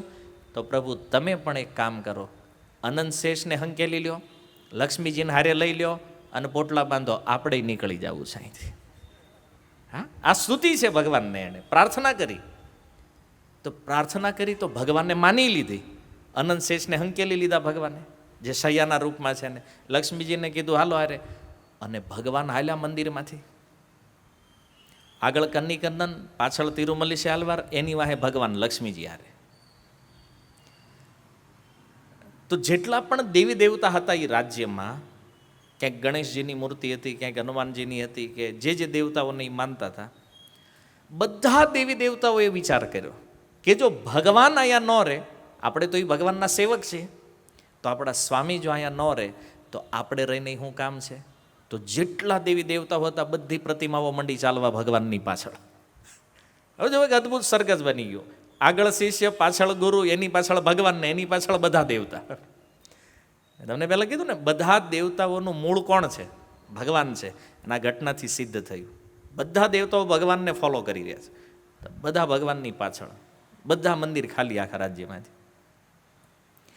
તો લોકોએ જોયું કે તિરુમલીશય આલવાર આટલા મહાપુરુષ, આવા મહાન સાધુ, અને આપણા રાજ્યને છોડીને જાય, તો જે રાજ્યમાં વૈષ્ણવ નથી એવા રાજ્યમાં રહીને આપણે કોઈ કામ નથી. તો જેટલા ભક્તો હતા, એના ફોલોવર હતા, એ બધા દેવતાઓની પાછળ.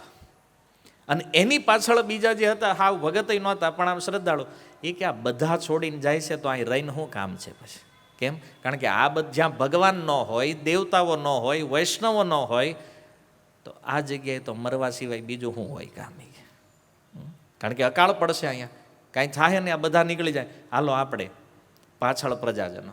અને આખું સરઘસ નીકળ્યું. એ રાજ્યમાં વધ્યા 2 જણા, ઓલો રાજા ને રાણી, 2,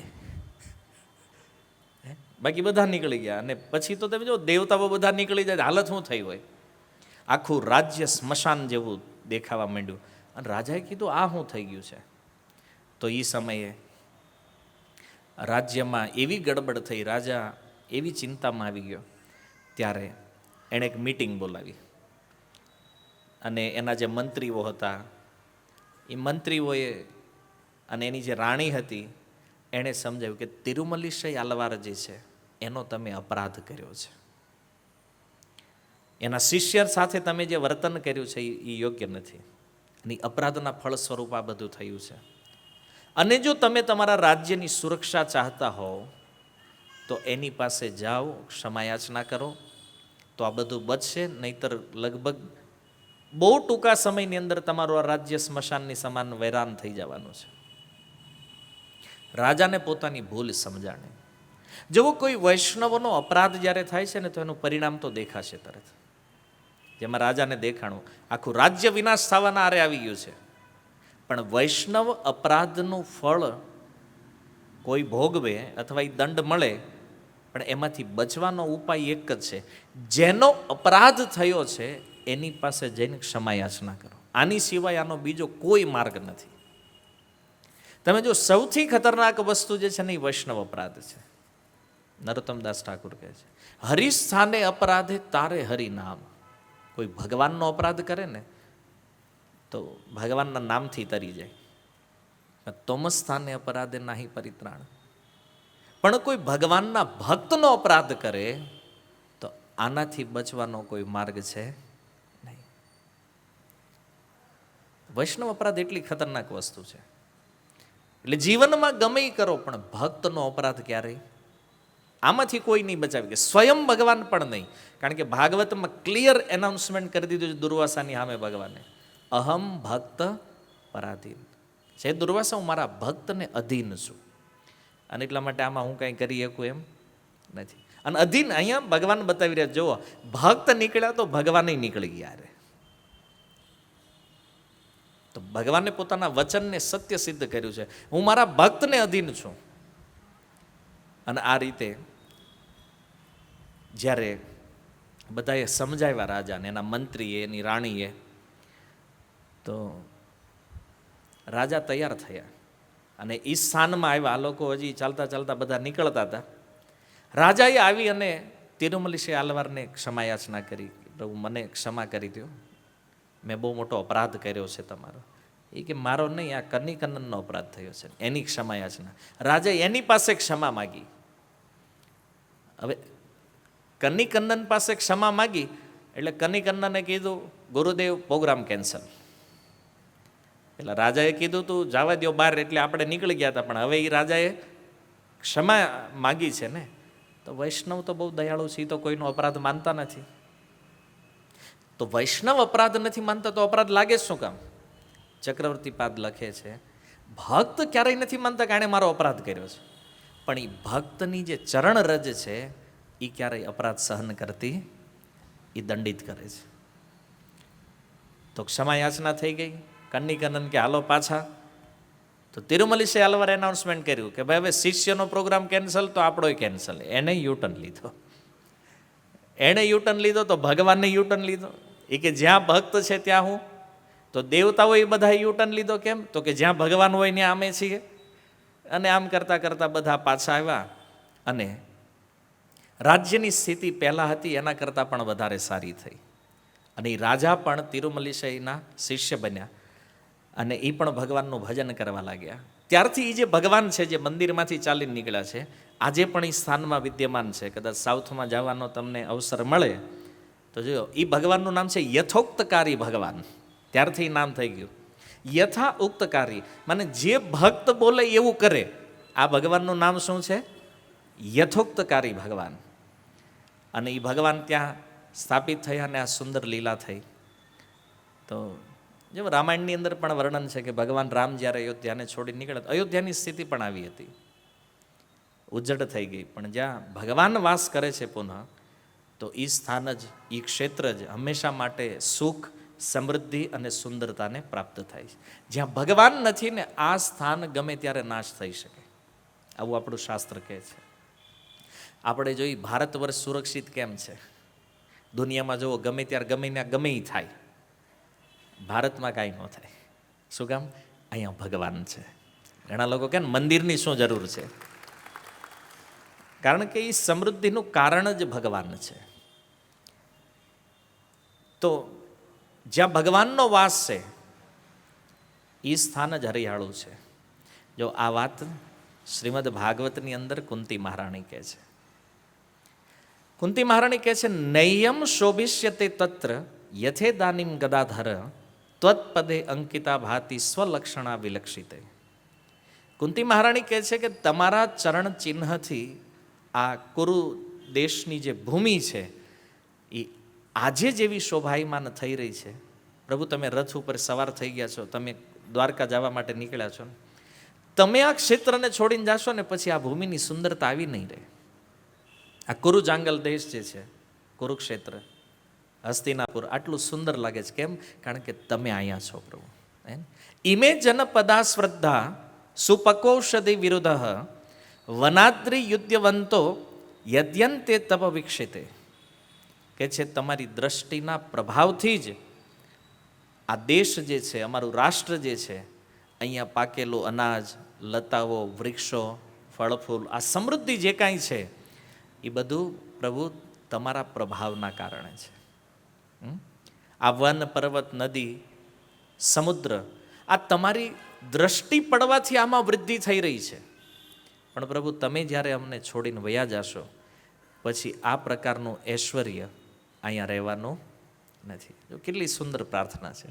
આ કુંતી સ્તુતિમાં 2 શ્લોકો છે, 39-40 નંબર, 8મો અધ્યાય, 1લો સ્કંદ, ભાગવતમ. કુંતી મહારાણી કહે છે, અને વાત બિલકુલ સત્ય છે કે સમૃદ્ધિ, સુખ, આનંદ ત્યાં છે જ્યાં ભગવાન વાસ કરે છે. કેમ? જો ભક્ત જેમ ભગવાનની સેવામાં આનંદ લે છે ને, કોઈ ભક્ત જ્યારે સેવા કરે ને ભગવાનની તો એને ખૂબ આનંદ મળે છે, એમ ભગવાનને પણ પોતાના ભક્તની સેવામાં આનંદ આવે છે. આના અનેક ઉદાહરણો છે, જોઈ લો. મહેતા નરસિંહ તો સાક્ષાત ગુજરાતનું પ્રસિદ્ધ એક્ઝામ્પલ આપણી સામે. જેટલી ભગવાનની સેવા કરે એનાથી વિશેષ તો ભગવાન એની સેવા કરે. સુદામા, હે ને, ભગવાન એના ચરણ ધોવે છે. ભાઈ આનાથી વિશેષ શું હોય? હે ને, આપણે તો અભિષેક કરવી ભગવાનની માથે ઢોળીએ છીએ. હે ને, ભગવાન સુદામાના ચરણ ધોઈ રહ્યા છે પોતે. દ્વારકા સોનાની નગરીમાં રહેવા વાળા એ ભગવાન અને ગરીબ બ્રાહ્મણની આ સેવા કરે છે. ભગવાનને એમાં આનંદ આવે છે, પોતાના ભક્તની સેવામાં. અને પાંડવોના જીવનમાં તો સેવાની લાઈન લગાડી દીધી ભગવાને. દૂત બનવાનું હોય તોય કૃષ્ણ રેડી, સારથી બનવાનું હોય તો પણ ભગવાન રેડી છે. અરે યજ્ઞ, રાજસૂય સભામાં એ બ્રાહ્મણોના જૂઠા પત્તર ભગવાન ઉઠાવે છે. આપણે ક્યારેક આપણી થાળી લેવી હોય તો એમ થાય કે હવે આ આપણે વડીલ કહેવાય ને તો આપણે ન લઈએ, એવું થાય છે ને. એ તો ભગવાન દ્વારકાધીશ છે, બ્રાહ્મણોના જૂઠા પત્તર ઉઠાવી રહ્યા છે રાજસૂય સભા, કારણ કે બ્રાહ્મણ પ્રિય છે ભગવાનને, તો એની સેવા કરે છે ભગવાન. નંદ મહારાજના ચરણ પાદુકા. નંદ મહારાજ ક્યારેક કૃષ્ણ નાના છે ને બાળ રૂપમાં, તો નંદ મહારાજ કહેતા મારા ચપ્પલ, મારી જે પાદુકા છે લઈને આવ. ભગવાન માથા ઉપર રાખીને લઈને આવે છે. નંદ મહારાજ ભક્ત છે. જો ભક્તની ચરણ રજ ભગવાન પોતાના મસ્તક ઉપર ધારણ કરે. સમજાય છે ભક્તોની શું વેલ્યુ છે, એ ભક્તની શું મહિમા છે. અને આપણે ભગતને શું માનીએ છીએ? હે ને, આપણી દ્રષ્ટિ અને શાસ્ત્ર દ્રષ્ટિમાં આ ભેદ છે. આપણને ભક્ત સામાન્ય જ લાગે છે. કેમ? કારણ કે આપણી બુદ્ધિ જ સામાન્ય છે, આપણું મન જ. અને યથા દ્રષ્ટિ તથા સૃષ્ટિ, જેવી આપણી દ્રષ્ટિ છે એવું આપણે બીજાને જોશું. ભક્તોની તો એવી મહિમા છે ને, ભગવાનને પણ ભક્તની સેવામાં આનંદ આવે. તો વિચાર કરો, આનાથી શ્રેષ્ઠ બીજું શું હોય છે? ભગવાન ગાયો ચરાવવા જાય છે, તેના જે ગોપ સખાવો છે, ગ્વાલ બાલ, એની સેવા કરે છે ભગવાન. બધાને કહેતા તમે અહીં બેસી જાઓ, હું ગાયો લેતો આવું પાછો. તો ભગવાન એકલા જાય છે ગાયો લેવા, ગોપ સખાવ બેઠા છે એક જગ્યાએ સાથે. કૃષ્ણ સેવા કરે છે ભક્તની. તો આ ભગવાનનો અદ્ભુત સ્વભાવ છે. અને આવા ભક્તની ચરણરજ, જેને ભગવાન પોતાના મસ્તક ઉપર ધારણ કરે, વિચારો આવા ભક્તોની ચરણરજ મળે તો આપણો ઉદ્ધાર કેમ નહીં થાય? તો ભગવાન પોતાના ઉદાહરણથી શીખવે છે. શું શીખવે છે? સેવા કેવી રીતે કરવી જોઈએ આ ભક્તની. જો સાક્ષાત ભગવાન સેવા કરે છે તો આપણે કેમ સેવા ન કરીએ? મેં કીધું ને પહેલાં, સેવાનું જ બીજું નામ ભક્તિ છે. અને કોઈને જો એ વેમ હોય કે આપણે બેઠા બેઠા નામ જપ કરી લેવું ને આપણું કામ થઈ જાય, સેવા નથી ને તો કાંઈ જ નથી. ભક્ત નથી તો તમારા બધા સાધન વિફળ છે. જેમ અગ્નિમાં ભૂંજાયેલા અનાજમાં અંકુરણ ન થાય, એમ ભક્તમાં પ્રેમ નથી અને બાકી ગમે એટલું સાધન કરો છો એનું અંકુરણ ક્યારેય થવાનું નથી. શ્રીમદ ભાગવત કપિલ ભગવાન કહે છે માતા દેવહૂતિને કે માતા, જેને મારા ભક્તમાં પ્રેમ નથી, મારા ભક્તોમાં શ્રદ્ધા નથી, એના દ્વારા કરેલું હરેક કાર્ય એ રાખમાં હવન કરવાની સમાન છે. રાખમાં તમે ઘીની આહુતિ આપો તો યજ્ઞ થાય? નહીં થાય. એમ ભક્ત જે છે ને એ મુખ્ય છે ભક્તિમાં. આ ભગવાન બતાવે. અને ભગવાન સ્વયં પોતે કહે છે એવા ભક્તની સેવા કેવી રીતે કરવી જોઈએ. તો આ બધી ઘટનાઓ દ્વારા ભગવાને આ સુંદર શિક્ષા પ્રસ્તુત કરી, ભક્તની મહિમાને પ્રગટ કરી. અને પછી એકવાર તિરુમલીશય આલવાર ગયા કુંભકોણમ. કુંભકોણમ ગયા ત્યાં પેરુપુલ્લિયુર નામનું એક ગામ છે અને એ ગામની અંદર એ જઈ રહ્યા હતા તો રસ્તામાં એક બ્રાહ્મણનું ઘર આવ્યું અને એ બ્રાહ્મણો ત્યાં ભેગા થઈને વેદ પાઠ કરી રહ્યા હતા.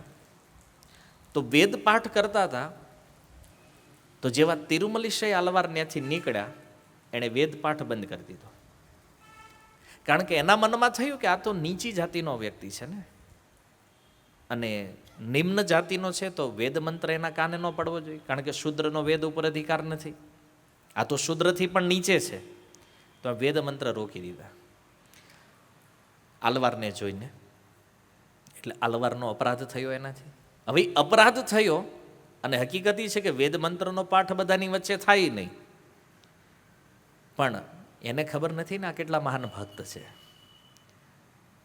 તો વેદપાઠ હવે તિરુમલીશય આલવાર તો ઊભા રહી ગયા નાન્યાન. તો આને થયું કે હાલો હવે સાંભળતો નથી, વેદપાઠ ચાલુ કરી પણ પાછો ચાલુ થાય જ નહીં. ભૂલી ગયા ક્યાં અટક્યા હતા.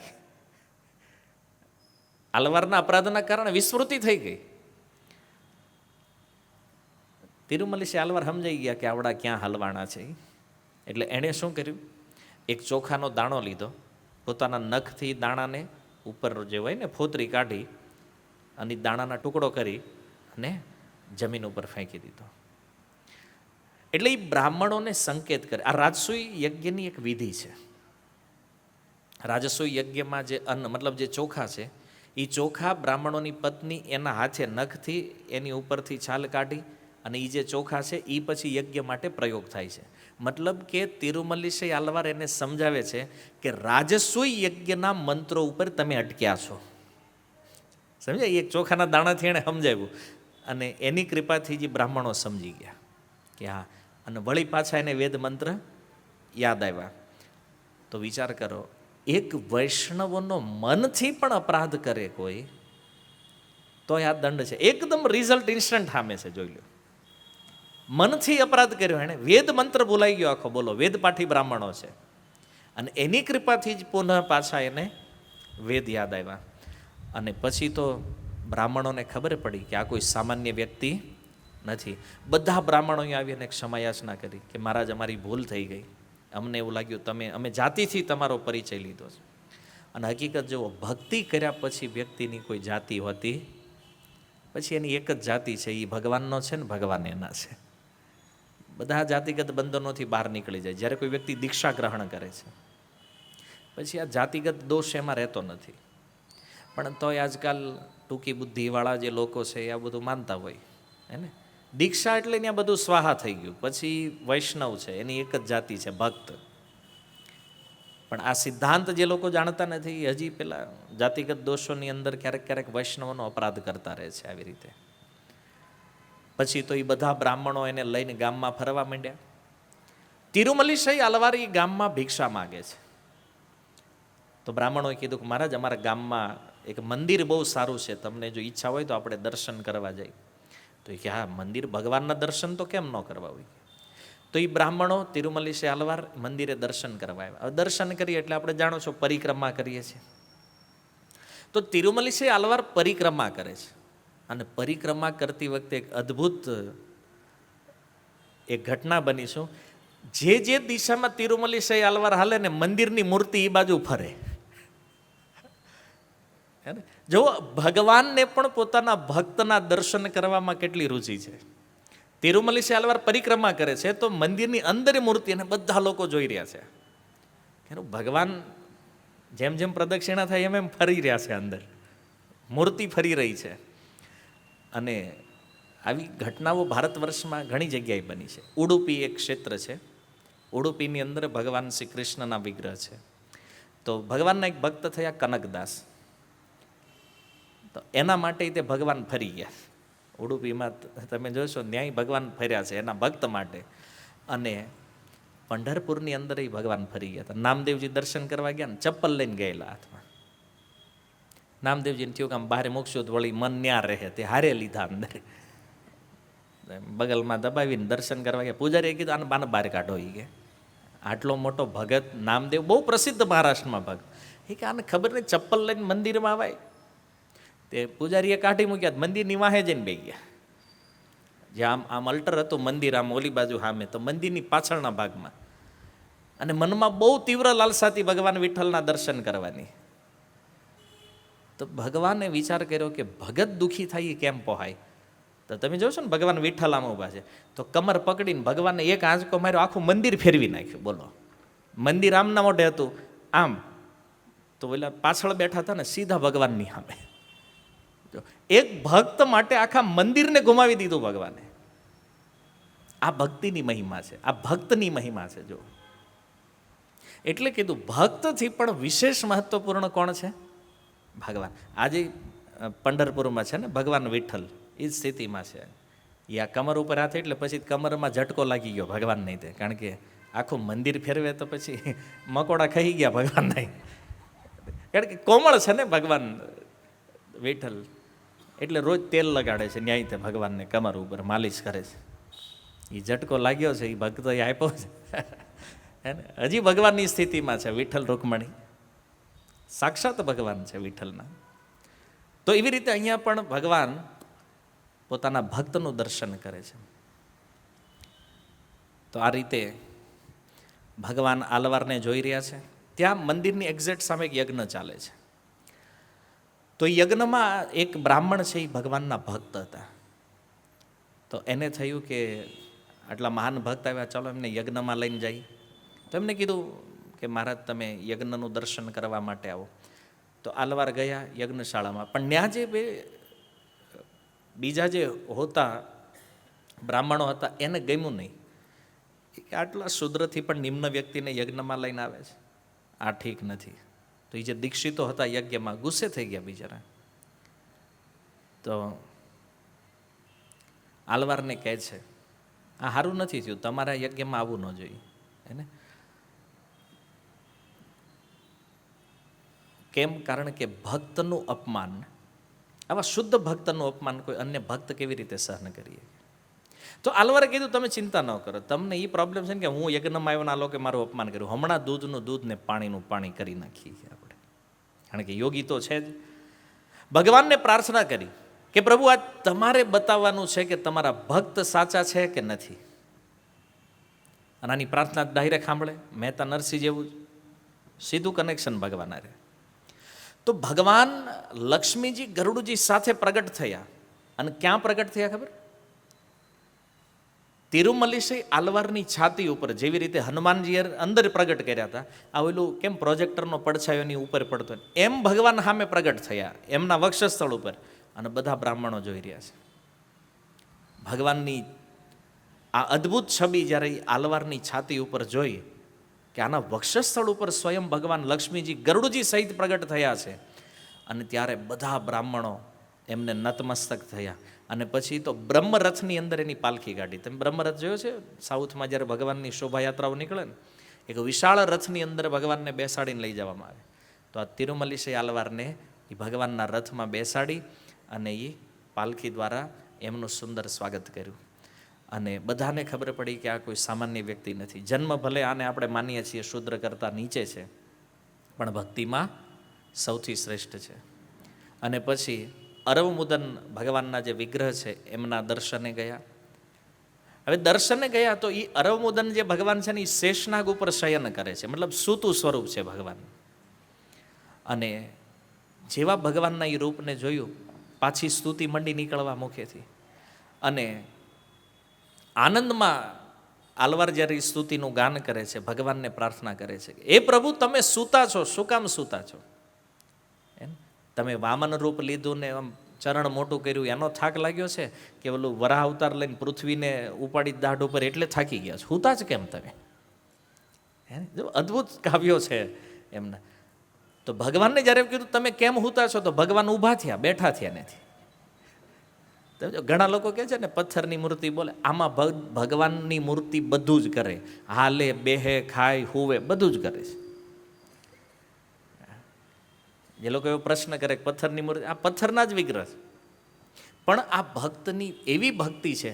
કીધું પ્રભુ તમે થાકી ગયા એટલે સૂતા છો, એવું કીધું. ભગવાન કેમ સહન કરે? બેઠા માંડ્યા થવા. એટલે કેમ પથારીમાંથી ઉઠે માંડે, અડધા બેઠા ને નહીં નહીં નહીં પ્રભુ, તમે પાછા સૂઈ જાઓ. મારે તમને બેઠા નથી કરવા, તો હું તમને કહું છું કે તમે સૂતા છો કેમ?